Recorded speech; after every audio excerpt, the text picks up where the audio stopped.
নমস্কার আমার প্রিয় শ্রোতা বন্ধুরা, আমার ইউটিউব চ্যানেলে আপনাদেরকে স্বাগত জানাই।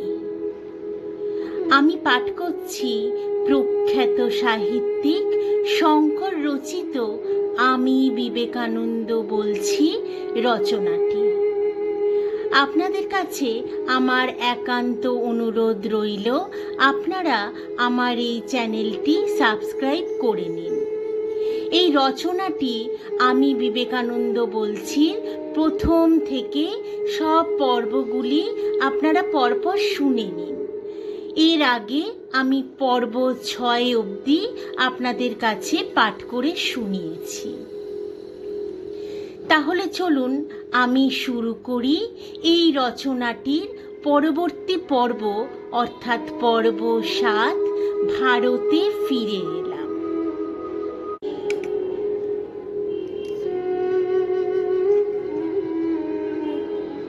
স্থান আলমোড়া, 20শে জুন 1897 সাল। আমি সেরে সুরে গেছি, শরীরে জোরও খুব, তৃষ্ণা নেই, আর রাত্রে উঠিয়া প্রস্রাব বন্ধ। কোমরে বেদনা ফেদনা নাই, লিভারও ভালো। শশীর ঔষধে কি ফল হলো বুঝতে পারলাম না, কাজে বন্ধ। আম খুব খাওয়া যাচ্ছে, ঘোড়া চড়াটা বেজায় রক্ত হচ্ছে। 20-30 মাইল এক নাগারে দৌড়ে গিয়েও কিছু মাত্র বেদনা বা অবসাদ হয় না। দুধ একদম বন্ধ করেছি, পেট মোটার ভয়। কাল আলমোড়ায় এসেছি, আর বাগানে যাব না। এখন থেকে মিস মুলারের অতিথি হিসেবে সারা দিনে 3 বার খাবো ইংরেজদের মতো। স্থান আলমোড়া, 4 জুলাই 1897 সাল। আমি যদিও এখনো হিমালয়ে আছি এবং আরো অন্তত 1 মাস থাকবো, আমি আসার আগে কলকাতায় কাজ শুরু করে দিয়ে এসেছি এবং প্রতি সপ্তাহে কাজের বিবরণ পাচ্ছি। এখন আমি দুর্ভিক্ষের কাজে ব্যস্ত আছি এবং জনা কয়েক যুবককে ভাবী কাজের জন্য গড়ে তোলা ছাড়া শিক্ষা কার্যে অধিক শক্তি প্রয়োগ করতে পারিনি। অন্য সংস্থানের ব্যাপারে আমার সমস্ত শক্তি ও সম্বল নিঃশেষ হয়ে যাচ্ছে। যদিও এ পর্যন্ত অতি সামান্যভাবেই কাজ করতে পেরেছি, তবু অপ্রত্যাশিত ফল দেখা যাচ্ছে। বুদ্ধের পরে এই আবার প্রথম দেখা যাচ্ছে যে ব্রাহ্মণ সন্তানেরা অন্তজ বিসূচিকা রোগীর শয্যা স্পর্শে সেবায় নিরত। ভারতে বক্তৃতা ও অধ্যাপনায় বেশি কাজ হবে না, প্রয়োজন সক্রিয় ধর্মের। আর মুসলমানদের কথায় বলতে গেলে খোদার মর্জি হলে আমি তাই দেখাতে বদ্ধপরিকর। স্থান আলমোড়া, 9 জুলাই 1897 সাল। আমি রাজা অজিত সিংহের সঙ্গে ইংল্যান্ডে যাবার বন্দোবস্ত করেছিলাম, কিন্তু ডাক্তাররা অনুমতি দিলে না, কাজেই যাওয়া ঘটল না। আমি অনেকগুলি আমেরিকান কাগজের কাটিং পেয়েছি, তাতে দেখলাম মার্কিন মেয়েদের সম্বন্ধে আমার উক্তিসমূহের কঠোর সমালোচনা করা হয়েছে। তাতে আরো এক অদ্ভুত খবর পেলাম যে আমাকে এখানে জাতিচ্যুত করা হয়েছে। আমার আবার জাত হারাবার ভয়। আমি যে সন্ন্যাসী। জাত তো কোনো রকম যাইনি, বরং সমুদ্র যাত্রার উপর সমাজের যে একটা বিরুদ্ধ ভাব ছিল আমার পাশ্চাত্য দেশে যাওয়ার দরুন তা বহুল পরিমাণে বিধ্বস্ত হয়ে গেছে। আমাকে সম্মান প্রদর্শনের জন্য এক রাজা সামাজিক ভোজের আয়োজন করেছিলেন। তাতে ওই জাতের অধিকাংশ বড় বড় লোক যোগ দিয়েছিলেন। শত শত রাজার বংশধরেরা এই পা ধুইয়ে মুছিয়ে দিয়েছে, পুজো করেছে। আর সমস্ত দেশে যেরূপ আদর অভ্যর্থনা অভিনন্দনের ছড়াছড়ি হয়েছে, ভারতে আর এরকমটি কারোর হয়নি। রাস্তায় বেরোতে গেলে এত লোকের ভিড় হতো যে শান্তি রক্ষার জন্য পুলিশের দরকার হতো। জাতিচ্যুত করাই বটে। আমি কখনো কোনো জিনিস মতলব করে করিনি। আপনা আপনি যেমন যেমন সুযোগ এসেছে আমি তারই সহায়তা নিয়েছি। কেবল একটা ভাব আমার মাথার ভিতর ঘুরছিল, জনসাধারণের উন্নতির জন্য একটা যন্ত্র প্রস্তুত করে চালিয়ে দেওয়া। আমি সে বিষয়ে কতকটা কৃতকার্য হয়েছি। তোমার হৃদয় আনন্দে উৎফুল্ল হয়ে উঠত যদি তুমি দেখতে আমার ছেলেরা দুর্ভিক্ষ, ব্যাধি ও দুঃখ কষ্টের ভেতর কেমন কাজ করছে। কলেরা আক্রান্ত পাড়িয়ার মাদুরের বিছানার পাশে বসে কেমন তাদের সেবা শুশ্রূষা করছে এবং অনসংক্লিষ্ট চণ্ডালের মুখে কেমন অন্ন তুলে দিচ্ছে। প্রভু আমাকে সাহায্য করছেন, তাদেরও সাহায্য পাঠাচ্ছেন। মানুষের কথা আমি কি গ্রাহ্য করি? সেই প্রেমাস্পদ প্রভু আমার সঙ্গে সঙ্গে রয়েছেন, যেমন আমেরিকায়, যেমন ইংল্যান্ডে, যেমন ভারতের রাস্তায় রাস্তায় যখন ঘুরে বেড়াতাম কেউ আমায় চিনত না, তখন যেমন সঙ্গে সঙ্গে ছিলেন।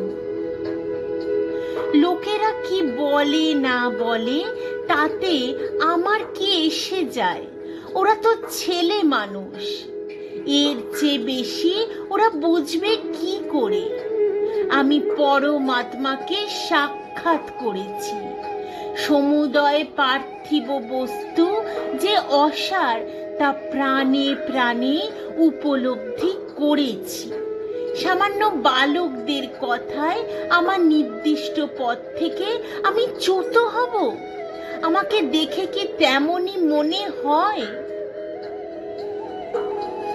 আমাকে আর আমার নিজের সম্বন্ধে অনেক কথা বলতে হলো, কারণ তোমাদের কাছে না বললে আমার কর্তব্য শেষ হতো না। আমি বুঝতে পারছি আমার কাজ শেষ হয়েছে। জোর ৩-৪ বছর জীবন অবশিষ্ট আছে। আমার নিজের মুক্তির ইচ্ছা সম্পূর্ণ চলে গেছে। আমি সাংসারিক সুখের প্রার্থনা কখনো করিনি। আমি দেখতে চাই যে আমার যন্ত্রটা বেশ প্রবলভাবে চালু হয়েছে, আর এটা যখন নিশ্চয়ই বুঝবো যে সমগ্র মানব জাতির কল্যাণে অন্তত ভারতে এমন একটা যন্ত্র সচল করলাম যাকে কোনো শক্তি দাবাতে পারবে না। তখন ভবিষ্যতের চিন্তা ছেড়ে দিয়ে আমি ঘুমোব। নিখিল আত্মার সমষ্টি রূপে যে ভগবান বিদ্যমান এবং একমাত্র যে ভগবানে আমি বিশ্বাসী, সেই ভগবানের পুজোর যেন আমি বারবার জন্মগ্রহণ করি এবং সহস্র যন্ত্রণা ভোগ করি। আমার উপাস্য পাপী নারায়ণ, তাপী নারায়ণ, সর্বজাতির দরিদ্র নারায়ণ, এরাই বিশেষভাবে আমার আরাধ্য। আমার সময় অল্প, এখন আমার যা কিছু বলবার আছে কিছু না চেপে বলে যেতে হবে। ওতে কারোর হৃদয়ে আঘাত লাগবে না বা কেউ বিরক্ত হবে না, এ বিষয়ে লক্ষ্য করলে চলবে না। অতএব প্রিয় মেরি, আমার মুখ থেকে যাই বের হোক না কেন কিছুতেই ভয় পেও না, কারণ যে শক্তি আমার পেছন থেকে কাজ করছে তা বিবেকানন্দ নয়, তিনি স্বয়ং প্রভু। কিসে ভালো হয় তিনি বেশি বোঝেন। যদি আমাকে জগৎকে সন্তুষ্ট করতে হয় তাহলে তাতে জগতের অনিষ্টই হবে। যে কোনো নূতন ভাব প্রচারিত হবে তারই বিরুদ্ধে লোকে লাগবে। যারা সভ্য শিষ্টাচারের সীমা লঙ্ঘন না করে উপহাসের হাসি হাসবে, আর যারা সভ্য নয় তারা শিষ্টাচার বিরুদ্ধ চিৎকার করবে ও কুৎসিত নিন্দা রটাবে। স্থান আলমোড়া, 10ই জুলাই 1897 সাল। আমাদের কর্মীরা দুর্ভিক্ষগ্রস্ত বিভিন্ন জেলায় যে কাজে নেমেছে, এখান থেকে তার পরিচালনায় আমি খুবই ব্যস্ত। বক্তৃতা ও বাগ্মিতা করে করে হয়রান হয়ে পড়ায় আমি হিমালয়ে আশ্রয় নিয়েছি। ডাক্তাররা আমায় ক্ষেত্রীর রাজার সঙ্গে ইংল্যান্ডে যেতে না দেওয়ায় আমি বড়ই দুঃখিত, আর স্টাডি এতে ক্ষেপে গেছে। এবছর তিব্বতে যাবার খুবই ইচ্ছা ছিল, কিন্তু এরা যেতে দিল না, কারণ ওই পথে চলা ভয়ানক শ্রম সাপেক্ষ। যা হোক, আমি খাড়া পাহাড়ের উপর দিয়ে ঊর্ধ্বশ্বাসে পাহাড়ি ঘোড়া ছুটিয়েই সন্তুষ্ট আছি। তোমার বাইসাইকেলের চেয়ে এরা আরো বেশি উন্মাদনাপূর্ণ। অবশ্য উইম্বলডনে আমার সে অভিজ্ঞতাও হয়ে গেছে। মাইলের পর মাইল চড়াই ও মাইলের পর মাইল উতরাই। রাস্তাটা কয়েক ফুট চওড়া, খাড়া পাহাড়ের গায়ে যেন ঝুলে আছে, আর বহু সহস্র ফুট নিচে খাদ। মাদ্রাজে শীঘ্রই একটা পত্রিকা আরম্ভ করা হবে। গুডউইন তারই কাজে সেখানে গেছে। স্থান আলমোড়া, 13ই জুলাই 1897 সাল। আমার শরীর এই ঘোড়ার পিঠে রৌদ্রে ঊর্ধ্বশ্বাস দৌড়ের দরুন একটু আজ খারাপ আছে। শশীবাবুর ঔষধ প্রায় 2 সপ্তাহ খাইলাম, বিশেষ কিছুই দেখি না। লিভারের বেদনাটা গিয়াছে ও খুব কসরত করার দরুন হাত পা বিশেষ পেশিবহুল হইয়াছে, কিন্তু পেটটা বিষম ফুলিতেছে, উঠতে বসতে হাঁপ ধরে। বোধহয় দুধ খাওয়াইয়ের কারণ। শশীকে জিজ্ঞাসা করিবে যে দুগ্ধ ছাড়িয়া দেওয়া যায় কিনা। পূর্বে আমার 2 বার সানস্ট্রোক অর্থাৎ সর্দি গরমি হয়। সেই অবধি রৌদ্র লাগাইলেই চোখ লাল হয়, 2-3 দিন শরীর খারাপ যায়। স্থান দেউলধার, আলমোড়া, 13ই জুলাই 1897 সাল। মঠের নাম কি হইবে একটা স্থির তোমরাই করো। টাকা 7 সপ্তাহের মধ্যে পৌঁছিবে। জমির তো কোনো খবর নাই। এ বিষয়ে কাশীপুরের কেষ্টগোপালের বাগানটা নিলে ভালো হয় না? পরে বড় কার্যক্রমে হবে। যদি মত হয় এ বিষয়ে কাহাকেও মঠস্থ বা বাহিরের না বলিয়া চুপি চুপি অনুসন্ধান করিও। 2 কান হইলেই কাজ খারাপ হয়। যদি 15-16 হাজারের ভিতর হয় তো তৎক্ষণাৎ কিনিবে, যদি ভালো বোঝো। যদি কিছু বেশি হয় তো বায়না করিয়া ওই 7 সপ্তাহ অপেক্ষা করিও। আমার মতে আপাতত ওটা লওয়াই ভালো, বাকি ধীরে ধীরে হবে। ও বাগানের সহিত আমাদের সমস্ত স্মৃতি জড়িত। বাস্তবিক এটাই আমাদের প্রথম মঠ। অতি গোপনে ফলানুমেয়া প্রারম্ভা সংস্কারা প্রাক্তনা ইব। কাশীপুরের বাগানের অবশ্য জমির দাম বেড়ে গেছে, কিন্তু কড়ি তেমনই কমে গেছে। যা হয় একটা করো ও শীঘ্র করো। গয়ং-গচ্ছ করতে করতে যত কাজ মাটি হয়। ওটাও তো নিতেই হবে, আজ না হয় কাল। আর যত বড়ই গঙ্গার তীরে মঠ হইউক না। অন্য লোক দিয়ে কথা পারলে আরো ভালো হয়। আমাদের কেনা টের পেলে লম্বা দর হাঁকবে।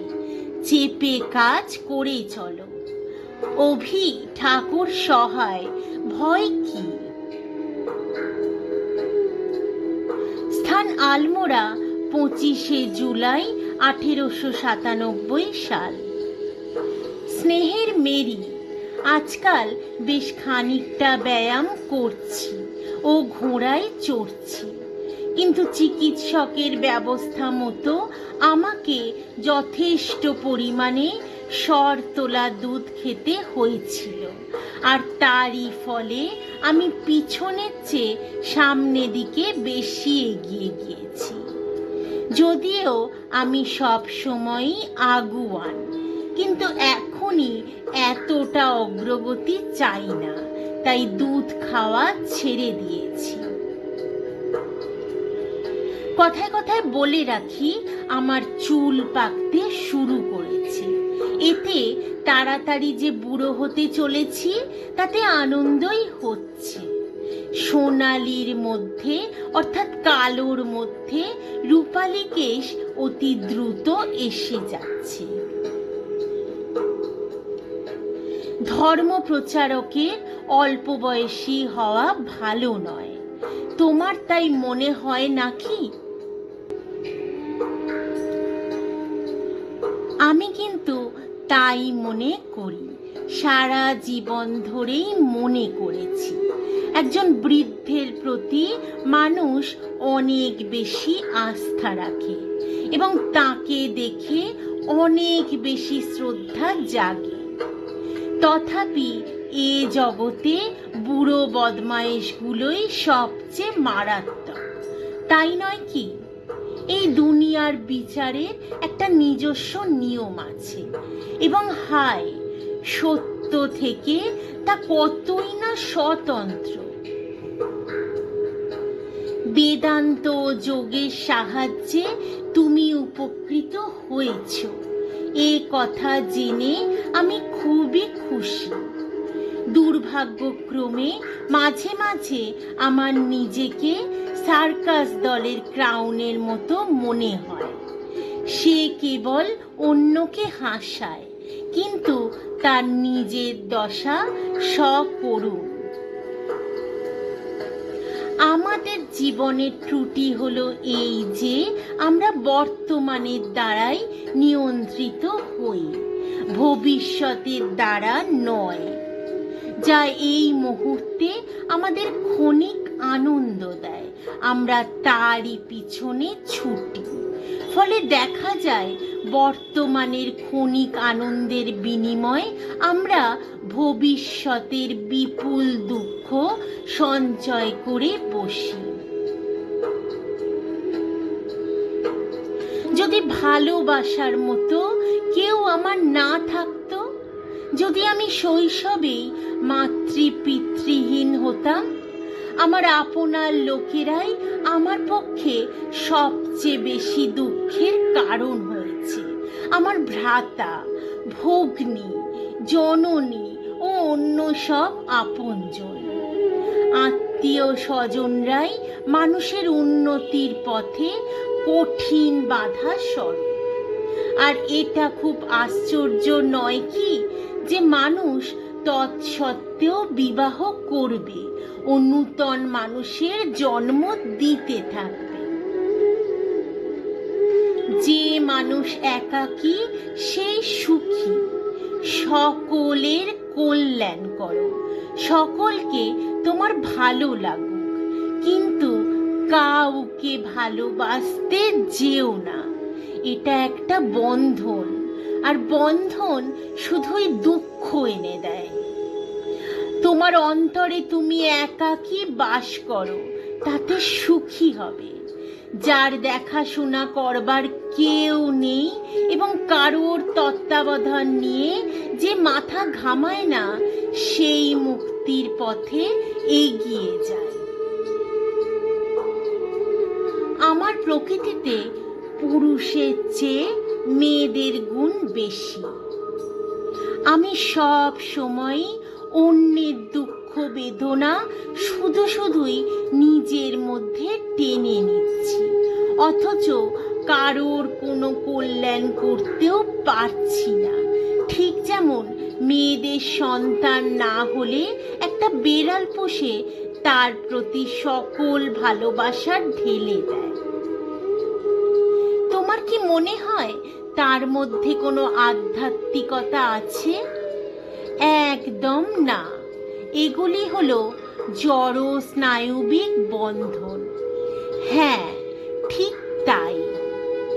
হায়, পঞ্চভূতে গড়া এই দেহের দাসত্ব ঘোচানো, সে কি সহজ কাজ? তোমার বন্ধু মিসেস মার্টিন প্রতি মাসে অনুগ্রহ করে তার পত্রিকাটি আমাকে পাঠাচ্ছেন, কিন্তু মনে হচ্ছে স্টাডির থার্মোমিটার এখন 0 ডিগ্রির নিচে। এই গ্রীষ্মে আমার ইংল্যান্ডে যাওয়া হলো না বলে তিনি খুবই নিরাশ হয়ে পড়েছেন। আমার কি বা করার ছিল? আমরা এখানে 2টি মঠের পত্তন করেছি, একটি কলকাতায়, অপরটি মাদ্রাজে। কলকাতায় মঠটি একটি জীর্ণ ভাড়াটে বাড়ি সাম্প্রতিক ভূমিকম্পে ভয়ানক আন্দোলিত হয়েছে। কয়েকদিন বাদেই আমি সমতলে যাচ্ছি এবং সেখান থেকে যাব এই পর্বতের পশ্চিম খণ্ডে। সমভূমিতে যখন একটু ঠান্ডা পড়বে, তখন দেশময় একবার বক্তৃতা দিয়ে বেড়াবো। দেখব কি পরিমাণ কাজ করা যায়। স্থান আলমোড়া, 29শে জুলাই 1897 সাল। আমি পরশুদিন এখান হতে যাচ্ছি। মুসৌরি পাহাড় বা অন্য কোথাও যাই, পরে ঠিক করব। কাল এখানে ইংরেজ মহলে এক লেকচার হয়েছিল, তাতে সকলে বড়ই খুশি। কিন্তু তার আগের দিন হিন্দিতে এক বক্তৃতা করি, তাতে আমি বড়ই খুশি। হিন্দিতে যে বাগ্মিতা করতে পারবো তা তো আগে জানতাম না। স্থান আলমোড়া, 30শে জুলাই 1897 সাল। গঙ্গাধর, আমি আগামী সোমবার এ স্থান হইতে প্রস্থান করিতেছি।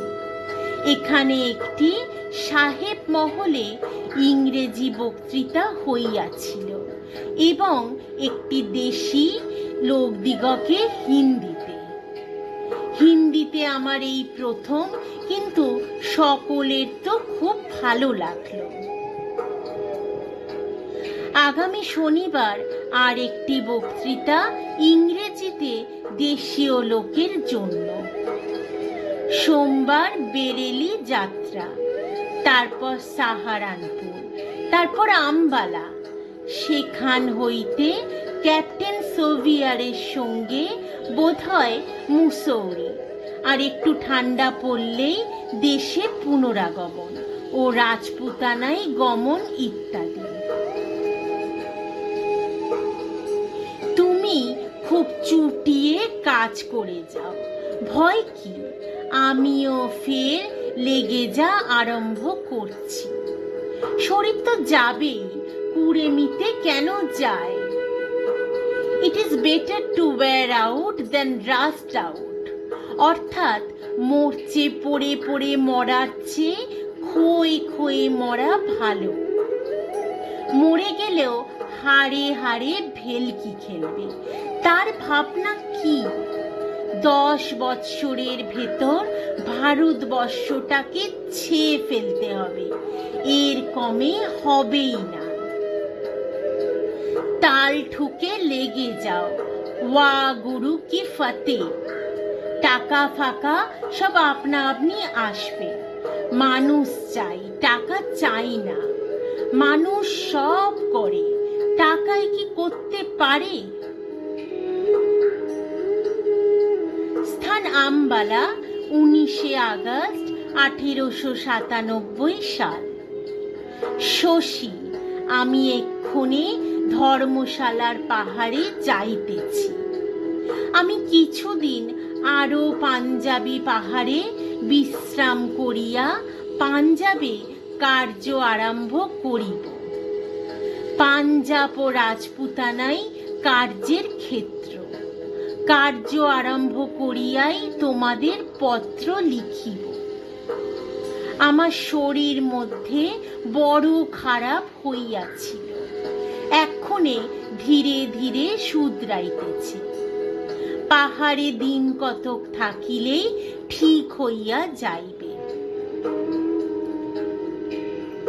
স্থান অমৃতসর, 2রা সেপ্টেম্বর 1897 সাল। আমি সদলে অদ্য কাশ্মীর চলিলাম 2টার গাড়িতে। মধ্যে ধর্মশালা পাহাড়ে যাইয়া শরীর অনেক সুস্থ হইয়াছে এবং টনসিল, জ্বর প্রভৃতি একেবারে আরাম হইয়া গিয়াছে। স্থান শ্রীনগর, 13ই সেপ্টেম্বর 1897 সাল। এক্ষণে আমি কাশ্মীরে। এ দেশ সম্বন্ধে যে প্রশংসা শুনিয়াছি তাহা সত্য। এমন সুন্দর দেশ আর নাই, আর লোকগুলিও সুন্দর, তবে ভালো চক্ষু হয় না।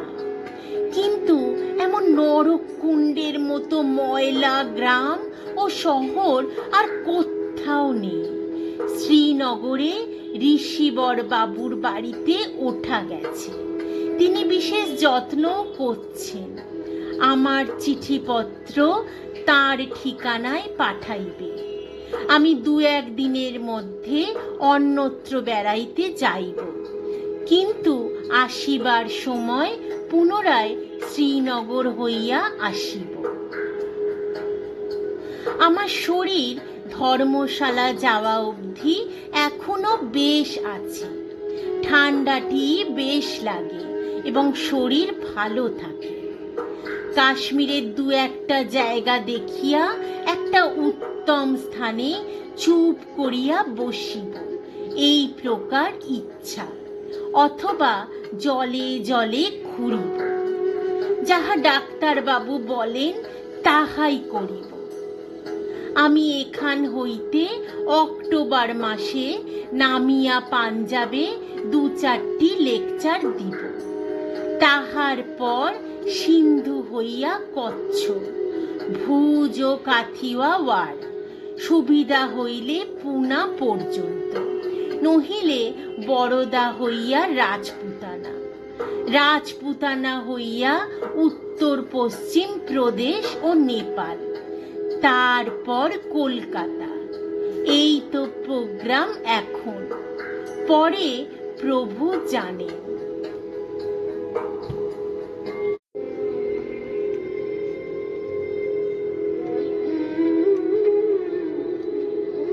স্থান শ্রীনগর, 15ই সেপ্টেম্বর 1897 সাল। অবশেষে আমরা কাশ্মীরে এসে পড়েছি। এ জায়গায় সব সৌন্দর্যের কথা তোমায় লিখে আর কি হবে? আমার মতে এই হচ্ছে একমাত্র দেশ যা যোগীদের অনুকূল। কিন্তু এ দেশের যারা বর্তমান অধিবাসী, তাদের অপূর্ব দৈহিক সৌন্দর্য থাকলেও তারা অত্যন্ত অপরিষ্কার। এদেশে দ্রষ্টব্য স্থানগুলি দেখবার জন্য এবং শারীরিক শক্তি লাভের জন্য আমি 1 মাস জলে জলে ঘুরে বেড়াবো। কিন্তু নগরটিতে এখন ভয়ানক ম্যালেরিয়া এবং সদানন্দ ও কৃষ্ণলালের জ্বর হয়েছে।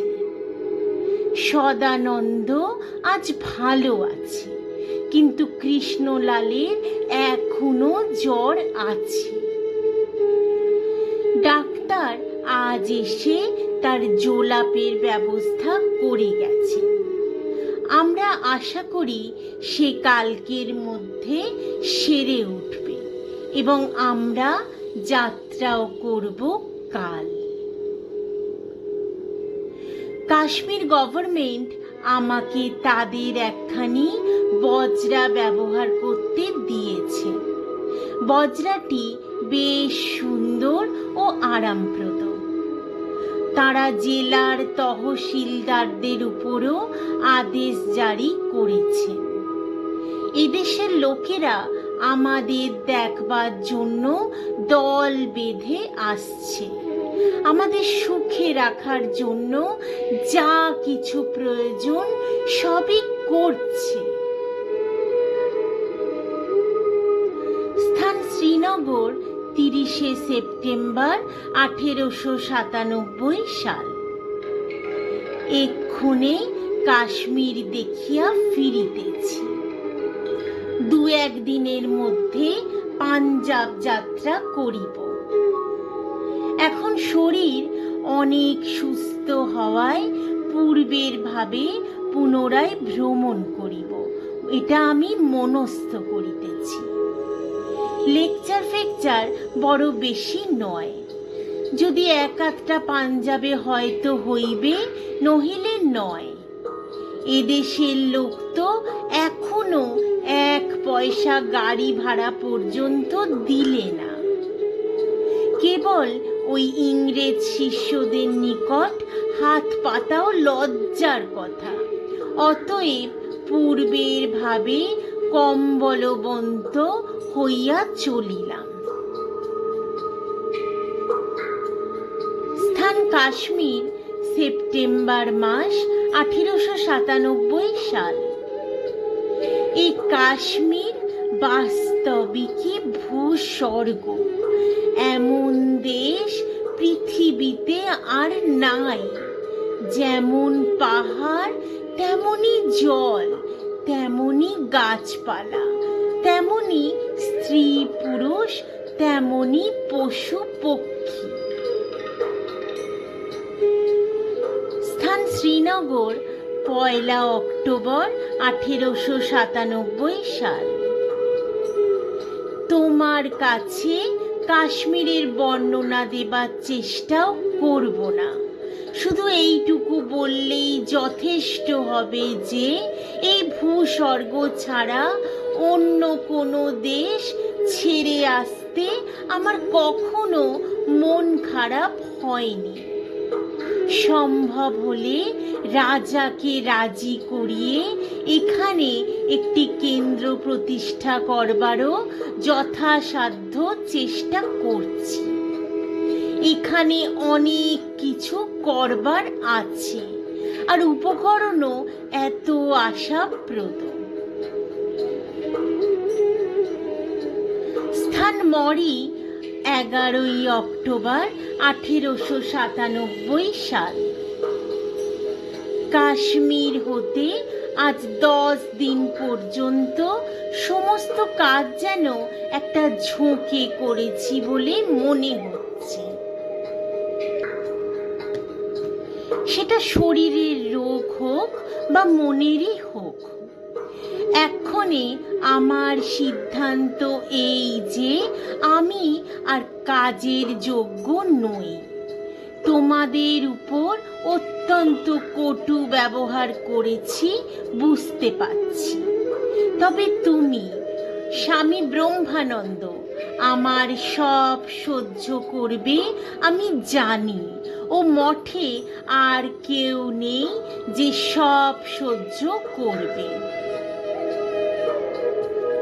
মায়ের কাজ আমার দ্বারা যতটুকু হবার ছিল ততটুকু করিয়ে শেষ শরীর মন চুর করে ছেড়ে দিলেন মা। মায়ের ইচ্ছা। এক্ষণে আমি এ সমস্ত কাজ হতে অবসর নিলাম। 2-1 দিনের মধ্যে আমি সব ছেড়ে দিয়ে একলা একলা চলে যাব, কোথাও চুপ করে বাকি জীবন কাটাবো। আমি চিরকাল বীরের মতো চলে এসেছি। আমার কাজ বিদ্যুতের মতো শীঘ্র আর বজ্রের মতো অটল চাই। আমি ওই রকমই মরব। আমি লড়াইয়ে কখনো পেছোপাও হইনি। এখন কি হব? হার জিত সকল কাজেই আছে, তবে আমার বিশ্বাস যে কাপুরুষ মরে নিশ্চিত কৃমি কীট হয়ে জন্মায়। যুগ যুগ তপস্যা করলেও কাপুরুষের উদ্ধার নেই। আমায় কি শেষে কৃমি হয়ে জন্মাতে হবে? আমার চোখে সংসার খেলা মাত্র, চিরকাল তাই থাকবে। এর মান অপমান 2 টাকা লাভ লোকসান নিয়ে কি 6 মাস ভাবতে হবে? আমি কাজের মানুষ। খালি পরামর্শ হচ্ছে, ইনি পরামর্শ দিচ্ছেন, উনি পরামর্শ দিচ্ছেন। ইনি ভয় দেখাচ্ছেন তো উনি ডর। আমার চোখে এ জীবনটা এমন কিছু মিষ্টি নয় যে অত ভয় ডর করে হুঁশিয়ার হয়ে বাঁচতে হবে। টাকা, জীবন, বন্ধু বান্ধব, মানুষের ভালোবাসা, আমি সব অত সিদ্ধি নিশ্চিত করে যে কাজ করতে চাই, অত ভয় যদি করতে হয় তো গুরুদেব যা বলতেন যে কাক বড় শ্যায়না তার তাই হয়। লড়াই করলুম কোমর বেঁধে, এ আমি খুব বুঝি। আর যে বলে কুছ পরোয়া নেই, ওরা বাহাদুর, আমি সঙ্গেই আছি, তাকে বুঝি, সে বীরকে বুঝি, সে দেবতাকে বুঝি। এমন নরদেবের পায়ে আমার কোটি কোটি নমস্কার। তারাই জগৎ পাবন, তারাই সংসারের উদ্ধার কর্তা। আর যেগুলো খালি বাপরে গিয়েও না, ওই ভয় ওই ভয়, ডিসপেপটিক গুলো প্রায়ই ভয়তর আসে। তবে আমার মায়ের কৃপায় মনের এত জোর যে ঘোর ডিসপেপসিয়া কখনো আমায় কাপুরুষ করতে পারবে না। আমি শাক্ত মায়ের ছেলে, মিনমিনে ভিন ভিনে, ছেঁড়া নেতা তমগুণ আর নরকুণ্ড আমার চোখে দুই এক। মা জগদম্বে, হে গুরুদেব, তুমি চিরকাল বলতে, এ বীর, আমায় যেন কাপুরুষ হয়ে মরতে না হয়। এই আমার প্রার্থনা, হে ভাই, উৎপৎসস্তে হস্তি মম কোহপি সমনা ধর্মা। এই ঠাকুরের দাসানুদাসের মধ্যে কেউ না কেউ উঠবে আমার মতো, যে আমায় বুঝবে। জাগো বীর, ঘুচায়ে স্বপন, শিয়রে সমন, তাহা না ডরাক তোমা। যা কখনো করিনি, রণে পৃষ্ঠ দিইনি, আজ কি তাই হবে? হারবার ভয়ে লড়াই থেকে হটে আসবো? হার তো অঙ্গের আভরণ, কিন্তু না লড়েই হারবো? তারা মা, মা আবার মানুষ দেন, যাদের ছাতিতে সাহস, হাতে বল, চোখে আগুন জ্বলে, যারা জগদম্বার ছেলে। এমন একজনও যদি দেন, তবে কাজ করব, তবে আবার আসব। নইলে জানলুম মায়ের ইচ্ছা এই পর্যন্ত। আমার এখন ঘড়িকে ঘোড়া ছোটে, তাই আমি চাই তড়ি ঘড়ি কাজ, নির্ভীক হৃদয়। স্থান লাহোর, 11ই নভেম্বর 1897 সাল। লাহোরের লেকচার একরকম হইয়া গেল। 2-1 দিনের মধ্যেই দেরাদুন যাত্রা করিব। সিন্ধু যাত্রা এখন স্থগিত রহিল। এক্ষণে আমি প্রতিদিন আমেরিকা হইতে টাকার অপেক্ষা করিতেছি। হরি ও শরতের নামে যে উইল করিবার জন্য বলিয়াছিলাম, তাহা বোধহয় হইয়া গিয়াছে। শরীর রেগুলার এক্সারসাইজ অর্থাৎ নিয়মিত ব্যায়াম না করিলে কখনো ভালো থাকে না। বকে বকে যত ব্যারাম ধরে, ইহা নিশ্চিত জানিও। স্থান লাহোর, 15ই নভেম্বর 1897 সাল। মা, বড় দুঃখের বিষয় যে একান্ত ইচ্ছা সত্ত্বেও এ যাত্রায় সিন্ধু দেশে অর্থাৎ করাচিতে আসিয়া তোমাদের সঙ্গে সাক্ষাৎ করা ঘটিল না। দ্বিতীয়ত, আমার অসুখ হওয়ার জন্য জীবনের উপর ভরসা নাই। এক্ষণেও আমার উদ্দেশ্য যে কলিকাতায় একটি মঠ হয়, তাহার কিছুই করিতে পারিলাম না। অপিচ দেশের লোক বরং পূর্বে আমাদের মঠে যে সাহায্য করিত, তাহাও বন্ধ করিয়াছে। তাহাদের ধারণা যে আমি ইংল্যান্ড হইতে অনেক অর্থ আনিয়াছি। তাহার উপর এবার মহোৎসব হওয়া পর্যন্ত অসম্ভব, কারণ রাসমণির বাগানের মালিক বিলাত ফেরত বলিয়া আমাকে উদ্যানে যাইতে দেবেন না। অতএব আমার প্রথম কর্তব্য এই যে রাজপুতানা প্রভৃতি স্থানে যে 2-4টি বন্ধু বান্ধব আছেন তাহাদের সঙ্গে সাক্ষাৎ করিয়া কলিকাতায় একটি স্থান করিবার জন্য প্রাণপণে চেষ্টা করা। এই সকল কারণের জন্য আপাতত অত্যন্ত দুঃখের সহিত করাচি অর্থাৎ সিন্ধু দেশ যাত্রা স্থগিত রাখিলাম। স্থান লাহোর, 15ই নভেম্বর 1897 সাল। আমার শরীর বেশ আছে, তবে রাত্রে 2-1 উঠিতে হয়।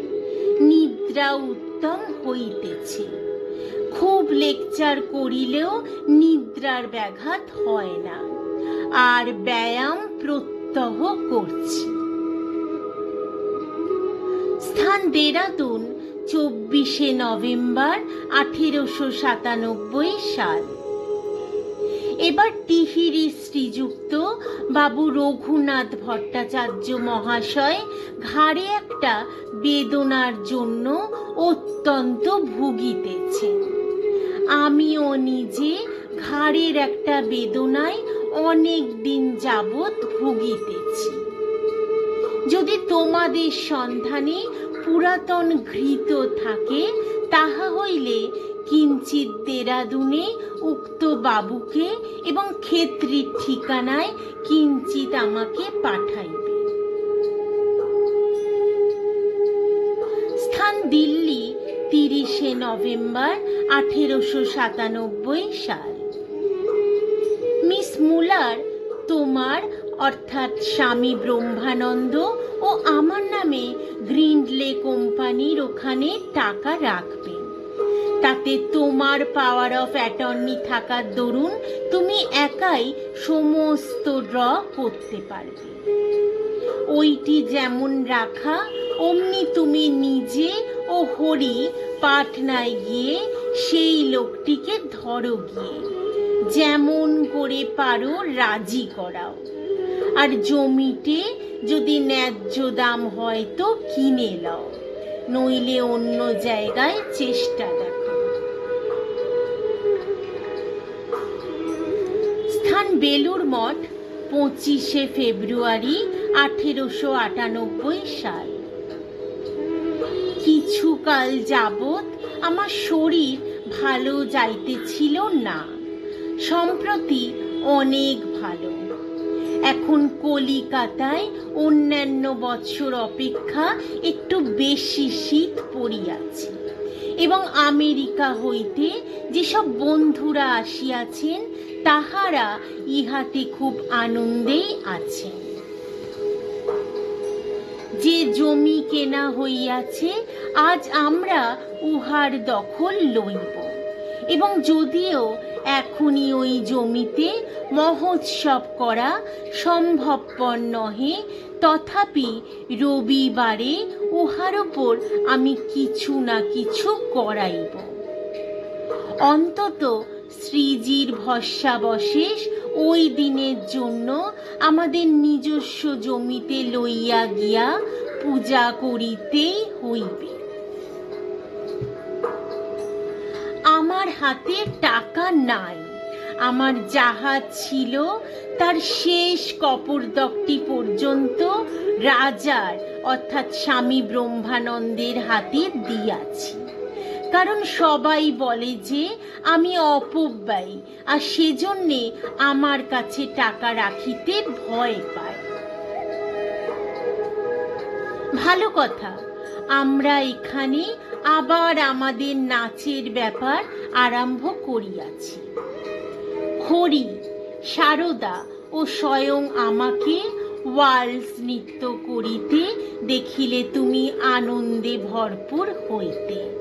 আমি নিজেই অবাক হইয়া যাই যে আমরা কিরূপে টাল সামলাইয়া রাখি।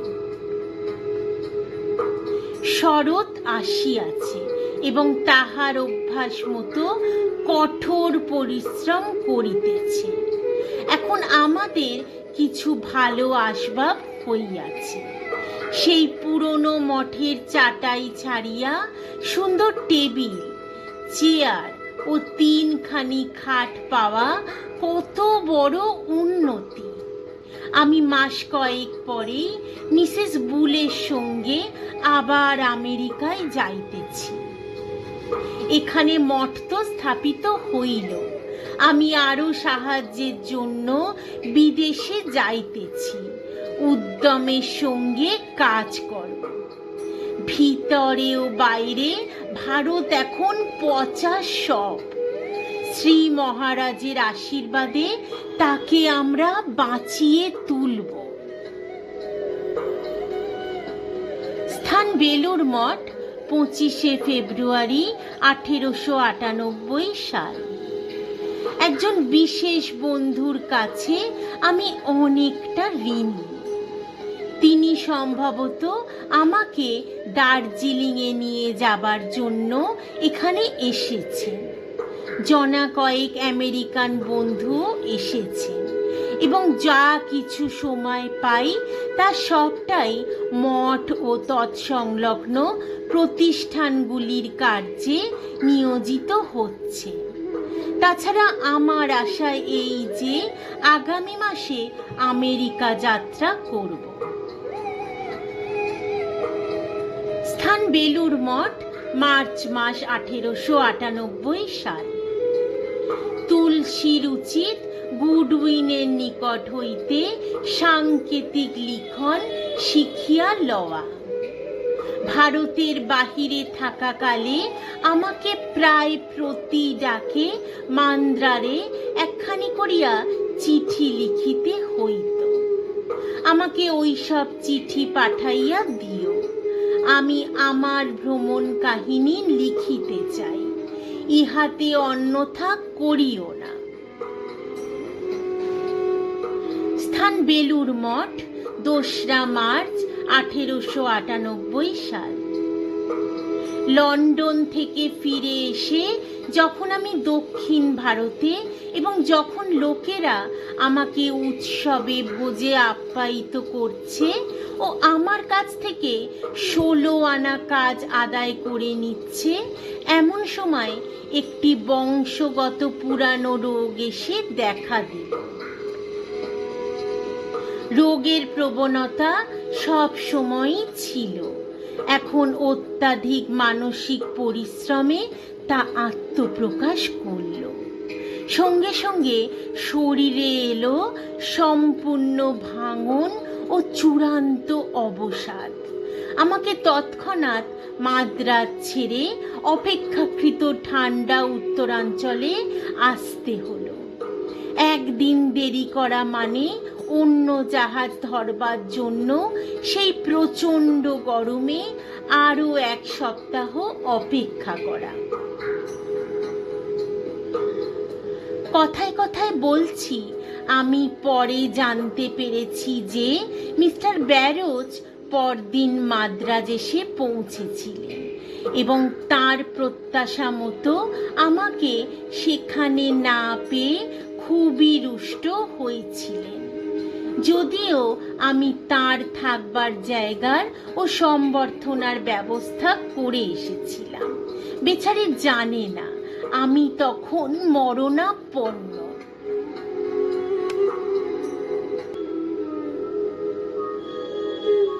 গত গ্রীষ্মকালটা হিমালয়ে ঘুরে বেরিয়েছি। দেখলাম ঠান্ডা আবহাওয়ার মধ্যে আসতে না আসতে সুস্থ বোধ করি, কিন্তু সমতলের গরমে যেতে না যেতে আবার শয্যাশায়ী হয়ে পড়ি। আজ থেকে কলকাতায় বেজায় গরম পড়েছে, তাই আবার আমাকে পালিয়ে যেতে হবে। এবার সুশীতল আমেরিকায়, কারণ মিসেস বুল ও মিস ম্যাকলাউড এখন এখানে।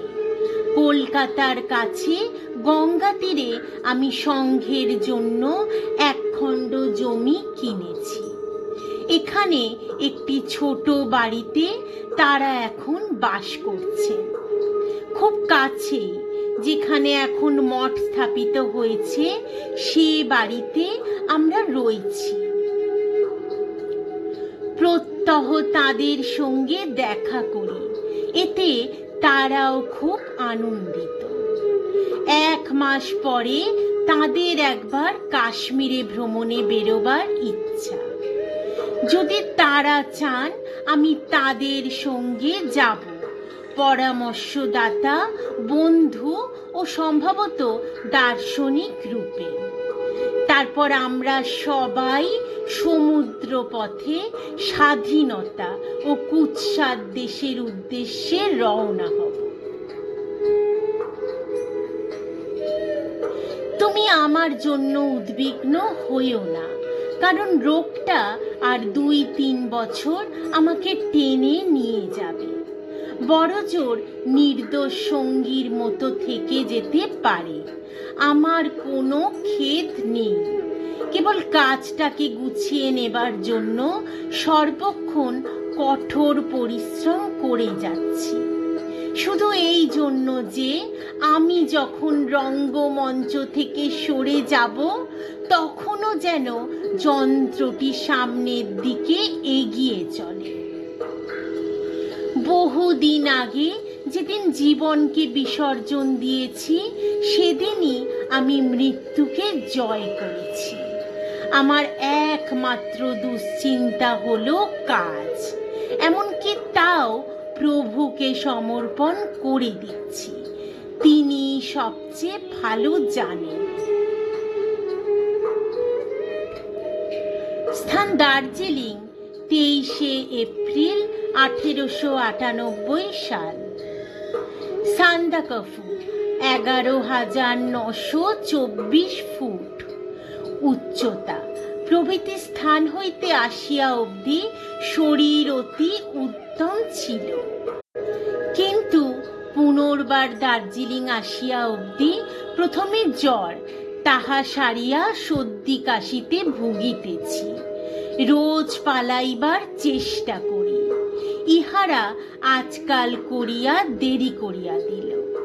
যাহা হইউক, কাল রবিবার এ স্থান হইতে যাত্রাপথে খরসানেতে একদিন থাকিয়া সোমবার কলিকাতায় যাত্রা।